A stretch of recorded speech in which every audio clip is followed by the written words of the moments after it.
2வது வேவ்ல 6 ஒருங்கிணைந்த தாக்குதல்களை சைமல்டேனியஸா நடத்தியிருக்கிறாங்க. இது ஒரு மிகப்பெரிய வல்லரசாக தான் நடத்த முடியும்.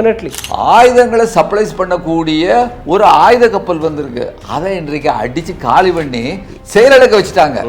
துபாய் துறைமுகத்தை இன்றைக்கு முக்கியமான துறைமுகம் தீக்கிரையாகி நின்றுட்டு இருக்கு. இந்த 3-4 முக்கியமான விஷயம். அடுத்தது F-15 இந்த ஏரோப்ளைன் அடி வாங்கினது. இன்னும் சில நாட்கள் தாக்கு பிடிக்க சூழ்நிலையில் அமெரிக்காவினுடைய இன்டர்செப்டர்கள் இல்லைங்கிறான். இன்டர்செப்டர்னா ஈரானுடைய ஏவுகணையை இடைமறித்து தாக்கவல்ல இன்டர்செப்டர்கள் கிடையாதுங்கிறான்.